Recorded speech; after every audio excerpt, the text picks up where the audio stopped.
quem também tem as suas atividades no processo civil puro, o professor Miguel Costa, professor aqui do Rio Grande do Sul, colega aí também de uma boa data dos cursos de graduação em pós, e que a gente vai chamar nesse momento às 20 horas, cravadas aqui no horário de Brasília, para a Ana fazer a sua apresentação e dar-nos a palavra, né, para falarmos aí sobre agravo de instrumento, decisões interlocutórias, agora recursos já na órbita aí mais do segundo grau, né?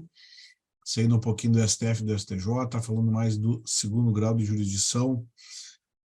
Vamos ver se nos ouve e vê bem, professor Miguel. Perfeitamente. Muito bem-vindo. Olá, muito tudo bem? bem-vindo, professor Miguel. Muito prazer. Muito prazer. Meu nome é Ana Paixão, da Paixão Editores. Então, o professor Miguel Costa, hoje, agora, vai entrar com a nossa aula sobre decisões interlocutórias, a irrecorribilidade por meio de agravo. E o professor Miguel Costa é o doutor e mestre em Direito e também advogado aqui no Rio Grande do Sul. Muito bem-vindo, professor. Será um prazer, uma boa aula para todos. Obrigado. Estamos te ouvindo bem também, Miguel? Perfeito. Aqui no nosso horário temos aí em torno de 45 minutos, né, de apresentação, como vem sendo feito com os colegas aí. Está em casa, está com a palavra aí, tenho certeza que os nossos colegas, os nossos alunos aí, principalmente os advogados que nos ouvem, têm muito interesse aí sobre o tema da prática, né, envolvendo as decisões interlocutórias. Bora lá, fique à vontade. Professor Rubim, obrigado pelo convite e parabéns pela organização. Eu estava acompanhando ali pelo canal do YouTube e foi muito pontual, vocês foram muito organizados. Eu vou tomar a liberdade aqui de compartilhar uma breve apresentação para facilitar o nosso trabalho. Vocês conseguem enxergar bem a apresentação? Maravilha, então. Tá, gente, o dia a dia forense e o ambiente da sala de aula, o ambiente acadêmico, a questão das decisões interlocutórias sempre gera alguma dúvida, algum questionamento, sempre gera alguma apreensão para o advogado, para o jovem advogado, para o estudante de direito. Afinal de contas, onde é que eu encontro a decisão interlocutória? O que é efetivamente a decisão interlocutória? E como é que eu faço para eventualmente recorrer da decisão interlocutória? Quais são as decisões interlocutórias que podem ser objeto de recurso e como é que faz para recorrer? É um pouco disso que a gente quer conversar com vocês hoje. Bom, antes da gente falar propriamente nas decisões interlocutórias, é muito importante a gente lembrar de quais são os pronunciamentos judiciais cabíveis no âmbito do processo civil. Então, o artigo 203, o artigo 204 nos ajuda nesse sentido. Então, eu vou ter como pronunciamentos judiciais clássicos as sentenças, decisões interlocutórias, os despachos e os acórdãos. Retomando, relembrando, até para a gente dar aquela esquentada no tema, a sentença. Sentença é o pronunciamento judicial pelo qual o juiz, com base no artigo 485 e no 487, põe fim à fase de conhecimento ou extingue a execução. Artigo 485 não resolve o mérito, artigo 487 resolve o mérito, é aquela decisão que tem a capacidade de fazer coisa julgada material. O 485 não faz coisa julgada material, né? Aduz a doutrina que faz coisa julgada formal, até o ponto que o 486, na sequência ali, vai dizer que a decisão do 485 não impede que tu proponha novamente a ação. A sentença é essa decisão em que o juiz se pronuncia com base no 485 e no 487. Coloca fim à fase de conhecimento, à fase cognitiva do processo. A decisão interlocutória, que é aquela que vai nos interessar aqui para o nosso trabalho, para a nossa reflexão de hoje, é aquela decisão que eu gosto de brincar em sala de aula entre a petição inicial e a sentença. Tudo que é aquilo que acontecer entre a petição e a sentença, todas as decisões serão decisões interlocutórias. Aqueles pronunciamentos judiciais com conteúdo decisório. Miguel, mas como é que eu consigo diferenciar o que tem conteúdo decisório daquilo que não tem conteúdo decisório?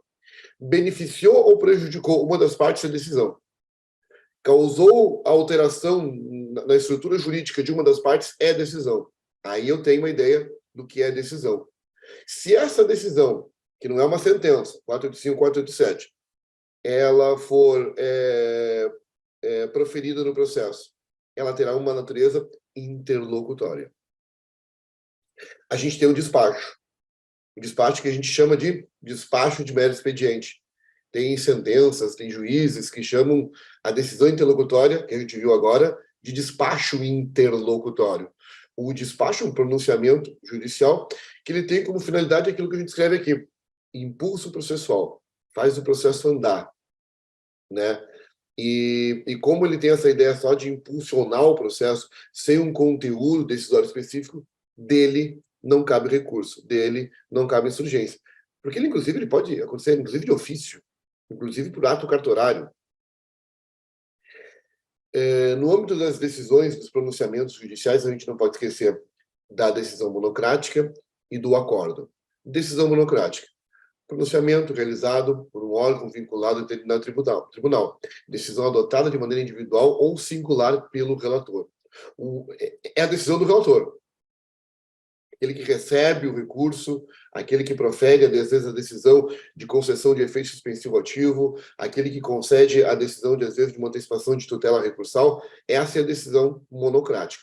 O acórdão, por sua vez, é a decisão colegiada.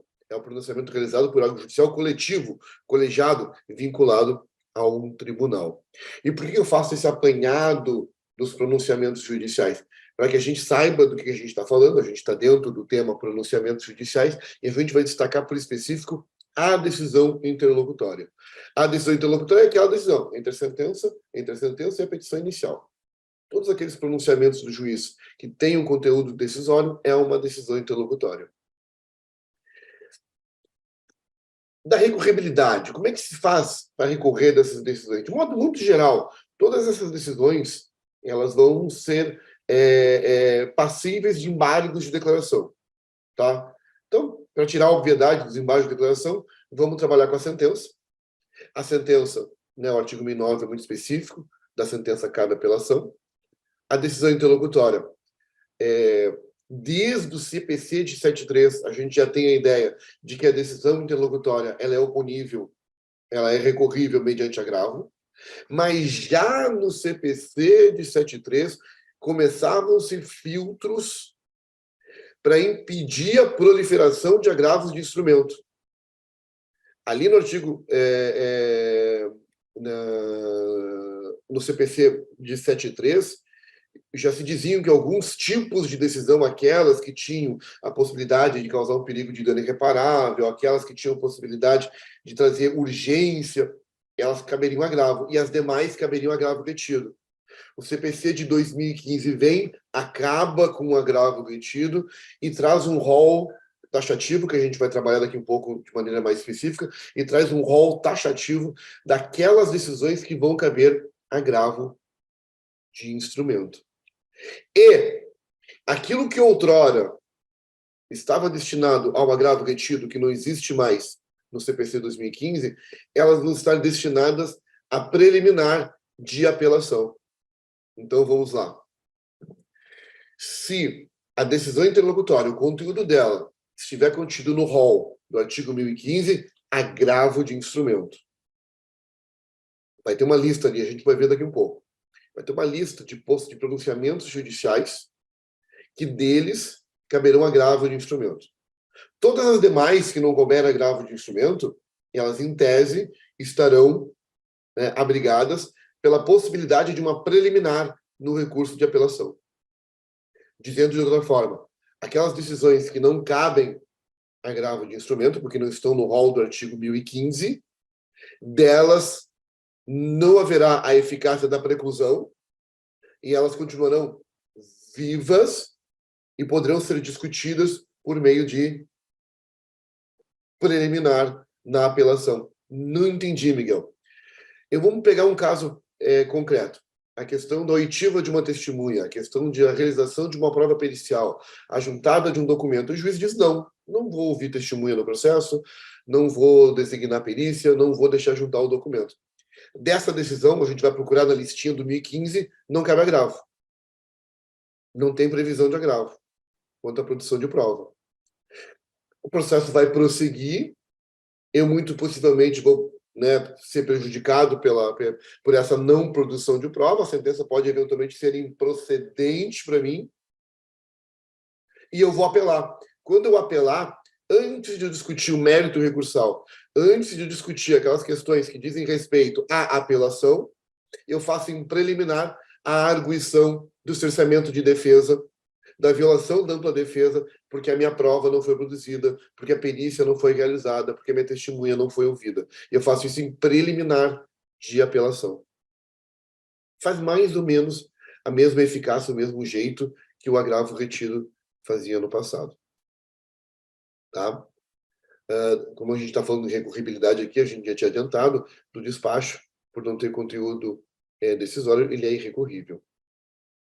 Bom, pois então, o agravo de instrumento. O agravo de instrumento é um recurso, expressamente previsto no Código de Processo Civil, e lá no artigo 1015, ele diz que uma decisão interlocutória que tiver estes conteúdos, ela é recorrível por meio de agravo de instrumento.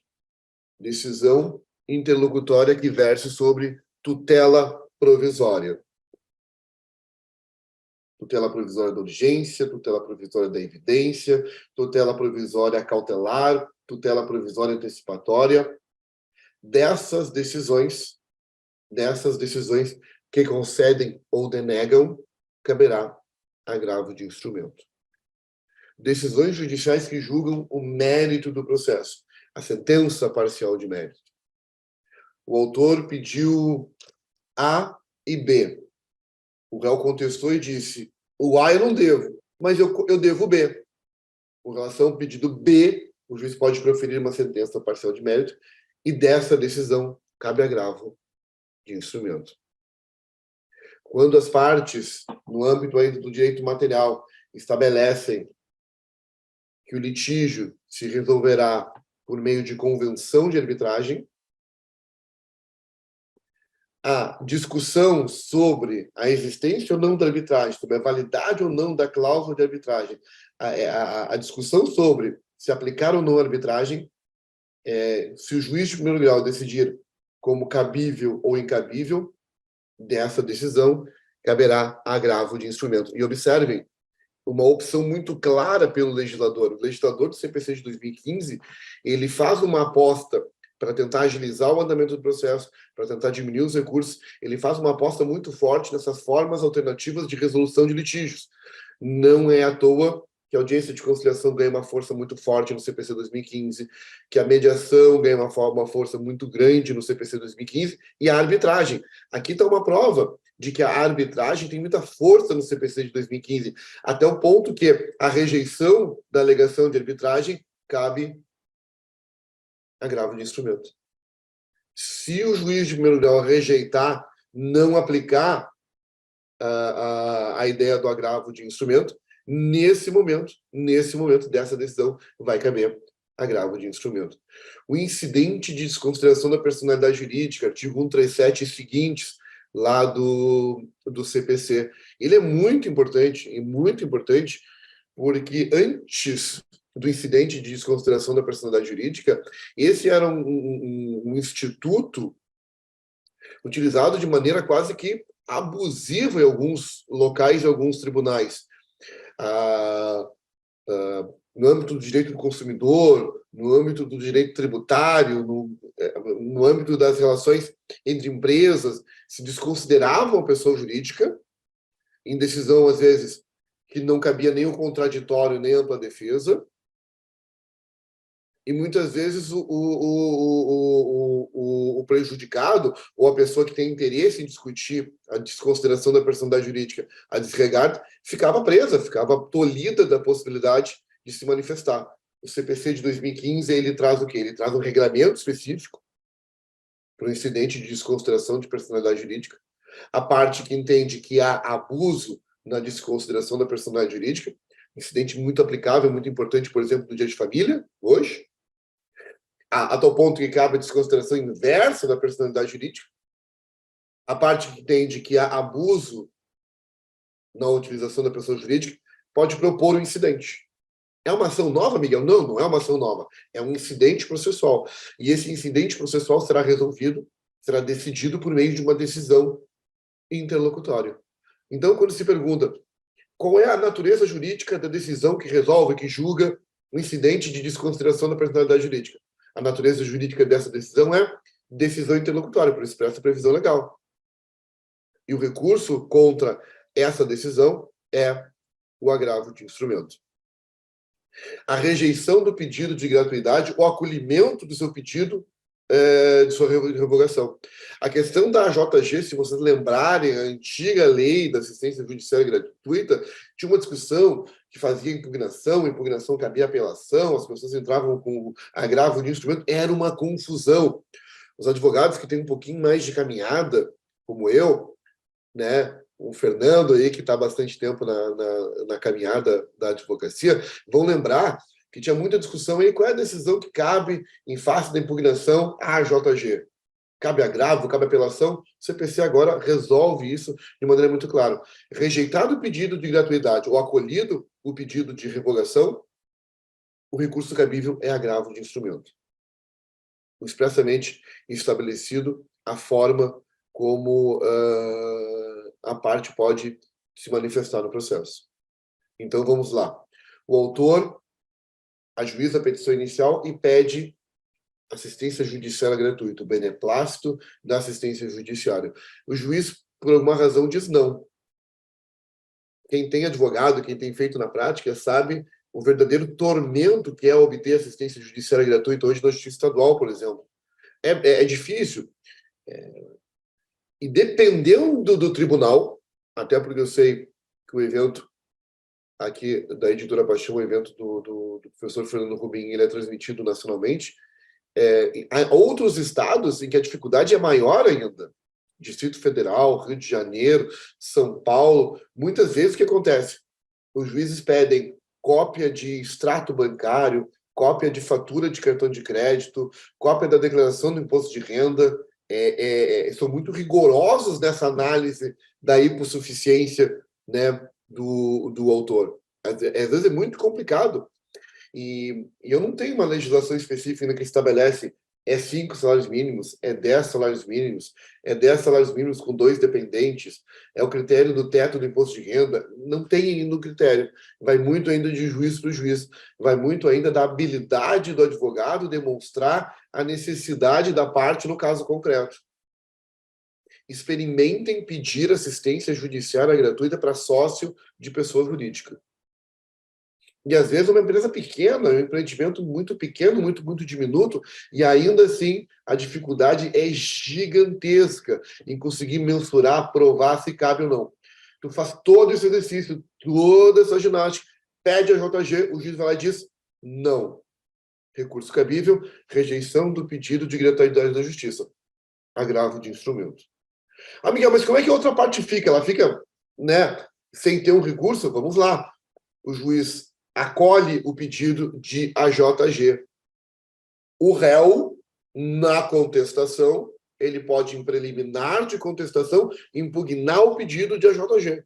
Nesse momento, da impugnação ao pedido de AJG, se for acolhido o pedido de revogação, porque quem impugna o réu, quando impugna a AJG, ele pede a revogação. Acolhido esse pedido de revogação, agravo de instrumento também. Entenderam? Continua as hipóteses legais de cabimento do agravo de instrumento, a exclusão de litisconsorte. Muitas vezes a gente entra com a ação contra mais de um réu, às vezes mais de um autor, e os juízes, muitas vezes, de ofício, após a contestação, ou antes ainda do encerramento da fase de instrução, eles excluem uma parte, um litisconsorte. Dessa decisão é cabível também o agravo de instrumento. No mesmo sentido, a rejeição do pedido de limitação de litisconsórcio, mais ou menos na mesma ideia, a admissão ou a inadmissão da intervenção de terceiros, chamamento ao processo, denunciação à lide, aceito ou eventualmente não aceita a intervenção de terceiros, dessa decisão também caberá agravo de instrumento. Concessão, modificação ou revogação do efeito suspensivo aos embargos à execução. Aqui é um dos temas mais interessantes, porque os embargos à execução, eles são recebidos pelo juiz, eles podem ser recebidos pelo juiz sem efeito suspensivo quando não há segurança do juízo. Porque lá no CPC está expresso, independentemente da penhora, depósito ou caução, pode o executado apresentar embargos à execução no prazo de 15 dias. Bom, mas se a parte quer efeito suspensivo, quer atribuir efeito suspensivo aos embargos à execução, a parte deve cumprir alguns requisitos. 3. Formalizar o pedido de concessão de efeito suspensivo. Ela tem que garantir o juízo da execução de maneira idônea, com penhora, depósito ou caução, e mostrar os requisitos da concessão da tutela provisória. Urgência, perigo de dano reparável, difícil reparação. Ele tem que mostrar a extrema necessidade da concessão do efeito suspensivo. Concedido o efeito suspensivo, modificado ou revogado o efeito suspensivo por alguma razão no processo. Dessa decisão, cabe agravo de instrumento. Certo? Redistribuição do ônus da prova. O CPC, o Código de Defesa do Consumidor já fazia isso lá no artigo 6º, né? São direitos fundamentais do consumidor, e aí tem a listinha lá, a inversão do ônus da prova. O nosso Código de Processo Civil traz para dentro do CPC a ideia da carga dinâmica da prova. Traz a possibilidade do juiz redistribuir e reorganizar o ônus probatório. Vocês lembram da tradicional organização do ônus probatório? O autor compete a prova dos fatos constitutivos do seu direito, ao réu compete a prova dos fatos extintivos, modificativos e impeditivos do direito do autor. Essa reorganização da prova pode ser feita pelo juiz em decisão fundamentada. O próprio dispositivo do CPC traz isso expressamente. Em decisão fundamentada, ele pode redistribuir o ônus da prova. Por que decisão fundamentada? Porque ele já está fazendo a preparação para o recurso cabível. O legislador trata de forma muito específica, muito direta, que nesse caso de redistribuição do ônus da prova, quando a parte demonstrar que a prova que lhe caberia, ela tem muito mais facilidade do réu apresentar, ela tem muito mais viabilidade do réu apresentar aquela prova do que ele, autor, ou, ao contrário, quando o juiz redistribui o ônus da prova, ele tem um pronunciamento judicial de natureza claramente decisória, e dessa decisão, que é considerada decisão interlocutória, lembro, entre a inicial e a sentença, dessa decisão, também caberá agravo de instrumento. O parágrafo único do artigo 1015, ele vai ser muito expresso no sentido de trazer a possibilidade de decisão de agravo de instrumento nas decisões proferidas na fase de liquidação de sentença. Lembrem-se, liquidação de sentença. Liquidação de sentença de duas partes, por arbitramento ou por procedimento comum. Liquidação de sentença por arbitramento, aquela que é feita pelo perito. Quando a gente pede, após o trânsito em julgado da decisão, faz o pedido de cumprimento de sentença, eu preciso liquidar. Porque eu preciso de uma sentença, né, de uma decisão certa, líquida e exigível. Se a sentença não é líquida, eu preciso liquidar. Quando eu peço para o perito fazer o cálculo, quando eu peço para ele fazer a perícia contábil daquilo que vai ser a liquidação, eu tenho uma liquidação por arbitramento. Quando o juiz decide a liquidação por arbitramento, o recurso cabível é agravo de instrumento. Eu tenho um outro tipo de liquidação, que é a liquidação por procedimento comum, quando há a necessidade de produção de prova, quando há necessidade de produção de prova nova que ainda não foi produzida no processo. Nesse caso, os alunos sempre me perguntam, Miguel, me dá um exemplo de solução de sociedade. O juiz mandou dissolver a sociedade, mandou apurar os haveres, em determinado momento eu tenho que avaliar a marca. Como é que eu vou avaliar a marca agora para fazer a liquidação de sentença? Vou precisar de uma perícia que vai avaliar a marca, produção de prova nova.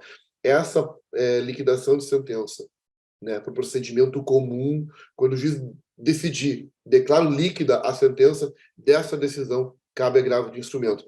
E as pessoas vão perguntar, mas por que, Miguel? Por que o credor ou o devedor, por que o exequente ou o executado vai querer discutir a decisão da liquidação de sentença? Muito simples. O credor quer que o valor seja um pouco maior e o devedor quer que o valor seja um pouco menor. Há uma briga de interesses, né, entre credor e devedor, exequente e executado, sobre o valor da execução. E, nesse sentido, o que acontece? Eles vão discutir, vão ter um embate de valores. Quando o juiz bater o martelo e disser, já tenho o meu veredito, sentença líquida, lembrei de uma brincadeira agora, já tem uma sentença líquida, tanto o credor como o devedor podem se sentir prejudicados e, a partir desse momento, estabelecerem que estão sendo prejudicados e quererem opor o agravo de instrumento. As decisões proferidas no cumprimento de sentença. No cumprimento de sentença, o devedor ele é intimado para fazer o pagamento do débito, né, em 15 dias, e depois desses 15 dias, independentemente de nova intimação, vai ser contado mais 15 dias para ele fazer a impugnação ao cumprimento de sentença. Quando o devedor propõe, 525 do CPC, quando o devedor propõe a impugnação ao cumprimento de sentença, nasce no credor o dever de se manifestar naquele processo. Nasce no credor um dever, um ônus de trabalhar naquilo.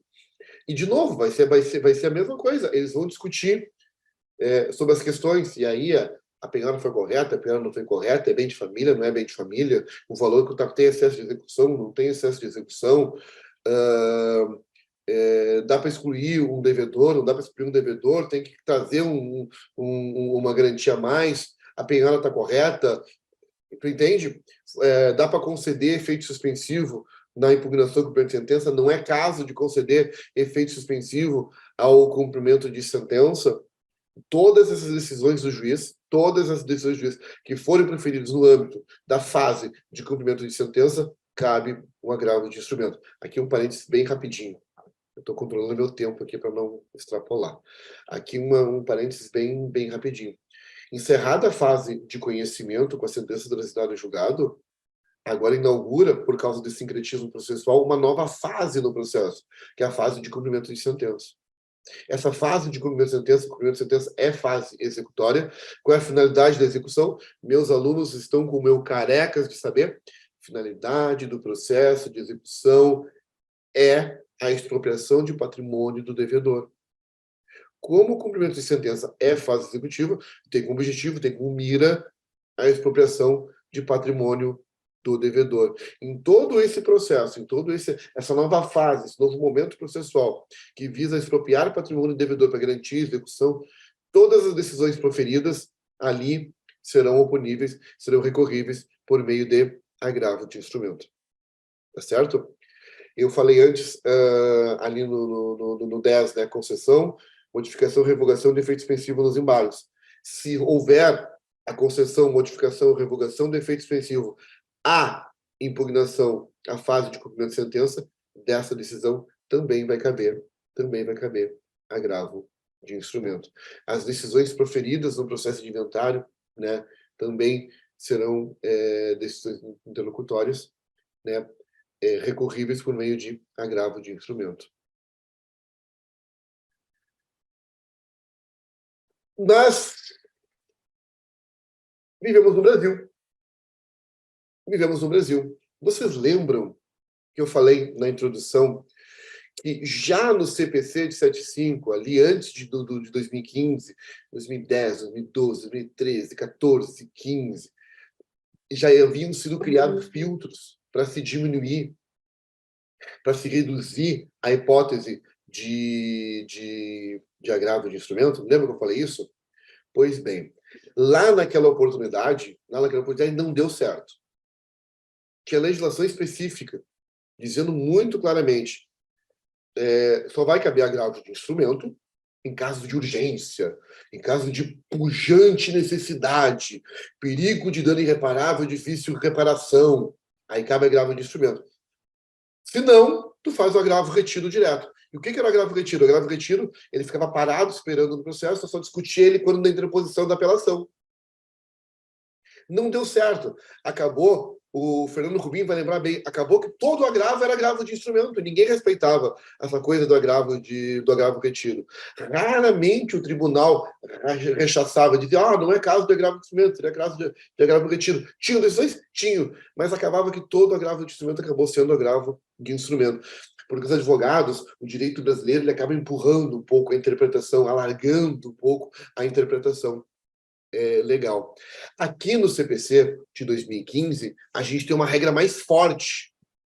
Então, agora eu tenho 1015 e as hipóteses que a gente acabou de ver, eu voltei aqui, as hipóteses todas, do 1 ao 12, em que cabe o agravo de instrumento. Mas o dia a dia forense, o dia a dia da vida, se sobrepôs à norma. E a gente começou a observar que existem situações que fogem daquele rol taxativo do artigo 2015 e que precisam de um enfrentamento imediato pelo tribunal. Vamos lá? De modo geral, se não está naquele rol taxativo do artigo 1015, o relator no Tribunal de Justiça ou no TRF não vai admitir o teu agravo de instrumento. Os meus alunos vão se lembrar, né, dos pressupostos intrínsecos e dos pressupostos extrínsecos. Então, na análise dos pressupostos processuais, e um deles é o cabimento, se não tiver na listinha, se não tiver no rol taxativo do artigo 1015, não vai ser recebido o agravo de instrumento. Miguel, mas então como é que eu faço para alargar esse entendimento? Porque eu estou diante de uma situação que é premente. Não adianta eu esperar ela para alegar ela em preliminar de apelação, para daqui a 3 anos eu resolver o processo voltar.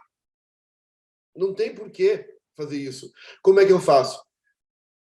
A jurisprudência, o STJ, através foi um julgado da Nancy Andrighi. Esse julgado da Nancy Andrighi deu origem ao tema 988, que trata da taxatividade mitigada. Continua sendo taxativo, mas é uma taxatividade mitigada, arrefecida. Então, o rol do artigo 1015 do CPC é de taxatividade, é taxativo ainda, é obrigatório, mas mitigada. Por isso, admite a interposição de agravo de instrumento quando verificada a urgência decorrente da inutilidade do julgamento da questão no recurso de apelação. Não é qualquer urgência. Significa tu, advogado, dizer o quê? Eu vou fazer agravo agora, porque eu estou diante de uma questão urgente que não me adianta eu esperar a apelação para discutir ela em preliminar, senão meu direito vai perecer. Ou o efeito processual que vai decorrer disso vai ser muito pior. Eu não consegui enxergar. Vou te dar um exemplo. Tive alguns dias uma discussão sobre citação por hora certa. Eu precisava que eu acontecesse uma citação por hora certa, eu tinha entendido que o réu estava citado por hora certa, e o juiz de primeiro grau anulou, retirou os efeitos da citação por hora certa. Isso me causou um problema. Não está lá no rol taxativo do artigo 1015 que citação por hora certa cabe agravo. Não cabe. Mas eu me usei do tema 988 e disse o que era o meu agravo de instrumento. Eu fiz uma preliminar, fiz um preâmbulo. Olha só, taxatividade mitigada, tu vai ter que receber meu agravo. Porque se eu esperar a apelação para discutir a citação por hora certa desse camarada, eu vou ter um prejuízo processual, que talvez eu tenha que anular a sentença e fazer o processo voltar. Aí coube, eles receberam o meu agravo de instrumento, para evitar um problema de uma nulidade processual. Perceberam? Percebam que o meu critério não é urgência. A urgência, pela urgência, eu tenho tutela provisória. E se o meu pedido for de tutela provisória, porque eu tenho urgência, necessidade, um Serasa de um banco, uma cirurgia, uma reintegração de posse, um despejo, eu tenho uma urgência. Muito bem. Aí eu vou usar a tutela provisória e vou pedir urgência, vou ganhar ou não, mas da tutela provisória cabe agravo de instrumento. Não é essa urgência, não é o periculum in mora que eu estou falando. Quando a gente fala nessa urgência, é a urgência de que discutir isso lá na frente, em sede de recurso, de apelação, é inútil, é desnecessário. Vai tornar o meu recurso inútil. Por isso, a gente, nesses casos, admite uma mitigação dos efeitos do artigo do artigo 1015. Compreendem?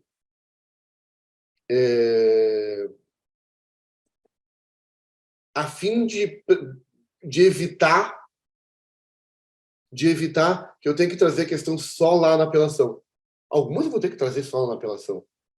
Mas agora pense às vezes numa prova. Eu tenho uma prova que ela é muito importante, mas se eu esperar a instrução processual acabar, a sentença, perder o processo, apelar, alegar em preliminar de apelação a produção daquela prova, aquela prova pode ter perecido, aquela prova pode ter desaparecido. Se eu conseguir provar isso, eu posso, em agravo de instrumento, questionar esse meio de prova, que em tese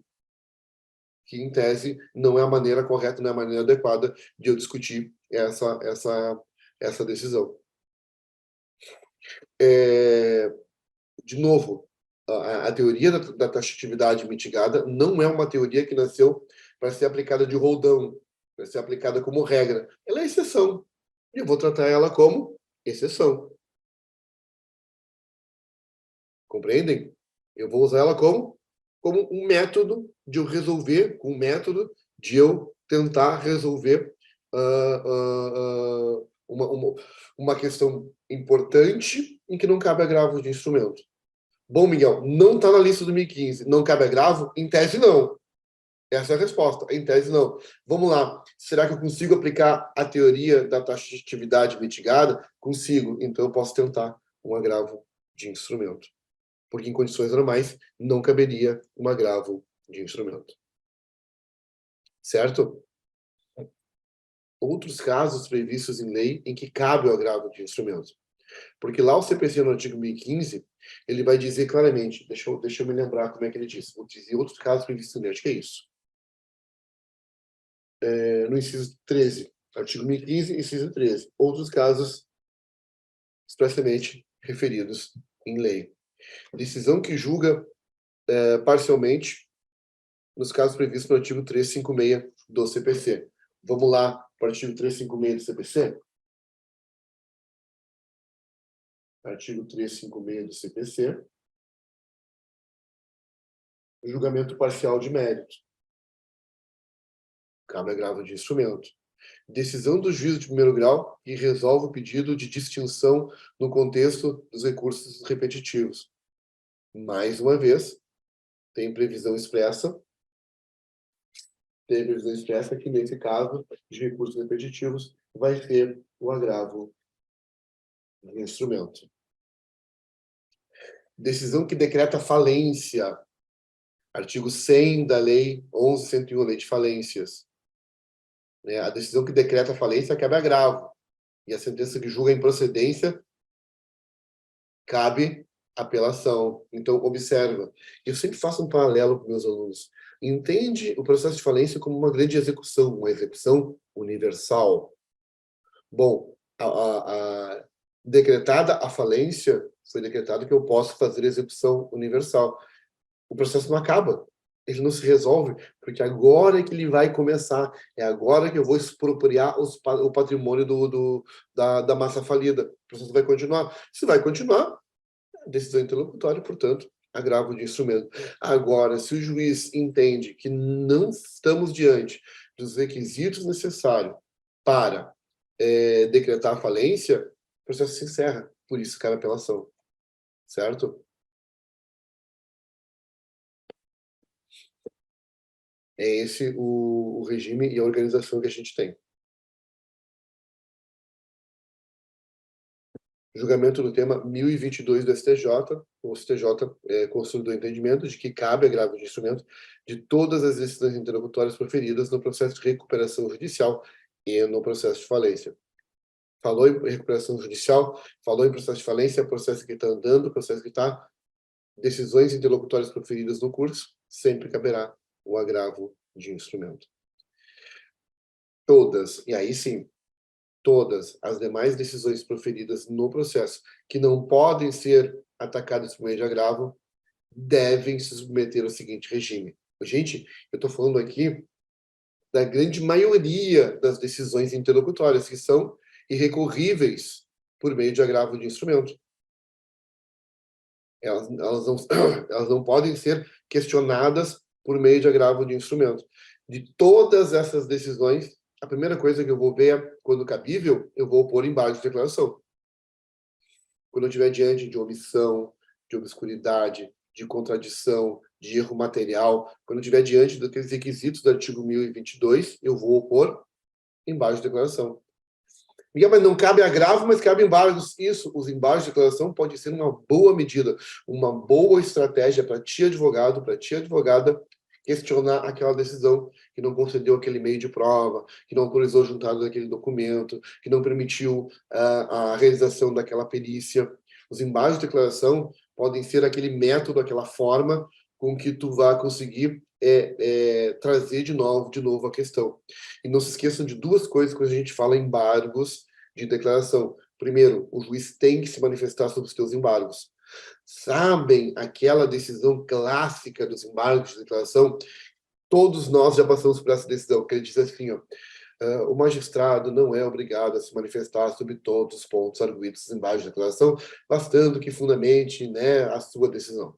Não cabe mais, né? O regime dos embargos de declaração no novo CPC estabelece claramente, estabelece de maneira muito objetiva, que a gente tem como questionar a decisão dos embargos por meio de embargos de declaração e buscar um pronunciamento do juiz que efetivamente fale de todos os meus pedidos, que fale de todos os meios de prova, que trate de todas as questões que o autor ou que o réu trouxeram para o processo. Não tem essa de o magistrado não é obrigado a se manifestar sobre todos os pontos arguidos pela parte. Sim, ele é obrigado. Seja porque está no regime dos embargos de declaração, seja porque está lá no 489, parágrafo 1º do CPC, que diz que o juiz não pode se omitir, se manifestar sobre todos os pontos arguidos pelas partes. Eu digo para os meus alunos, eu digo em palestras, que o 489, parágrafo 1º do CPC, e o artigo 1022 e 1023 do CPC são artigos traumatizados, de tanto que a gente levou na cabeça de juiz, que não se manifestava sobre o nosso pedido, e a gente tinha que fazer embargos dos embargos. E eu não sei se vocês já fizeram, quando se faz embargos dos embargos, não só a gente leva uma reprimenda, como a gente leva uma ameaça de litigância de má-fé. Vocês já passaram por isso, eu tenho certeza que sim.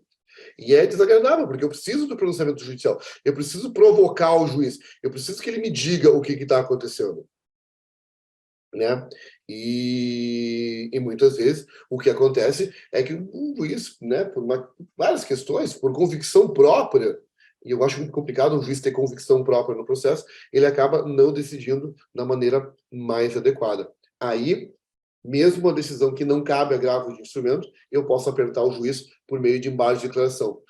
Outra coisa é tentar um pedido de efeito infringente, que o CPC traz isso expressamente, a possibilidade de efeito infringente nos embargos de declaração. Mostra para o juiz, fundamenta a tua peça. Essa é outra coisa, eu estou me encaminhando para o final já, para acalmar a organização.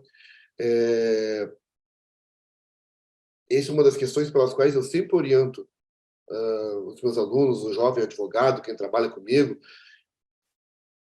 Abandone os modelos. O Ctrl+C e o Ctrl+V criou um problema na advocacia que a gente acaba usando os mesmos modelos. E é uma vergonha danada a gente errar embargante por embargado, devedor por credor, apelante por apelado por causa do modelo. Abandone. Mais vale a pena tu fazer uns embargos de declaração bem resumido, bem objetivo, mas com matéria nova, em que tu convença o juiz da necessidade de um efeito modificativo ou infringente, do que usar aquele modelo requentado, já chato. E aí, às vezes, vocês devem perceber isso, às vezes a gente está ali peticionando, trabalhando no recurso e tudo mais, e vem a parte e diz, conforme a jurisprudência recente da STJ de 99. Por quê? Porque usou o modelo. Então, a gente abandona o modelo, faz embargo de declaração e discute.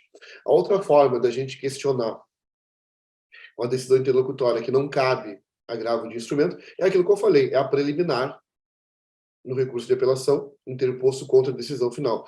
Nesse caso, não se opera preclusão, não sendo necessário protesto Muitos ainda fazem protesto, né? O protesto antipreclusivo, que ainda existe no âmbito da Justiça do Trabalho, então não vai caber o protesto, e também não cabe o antigo legado retiro, que já foi extinto.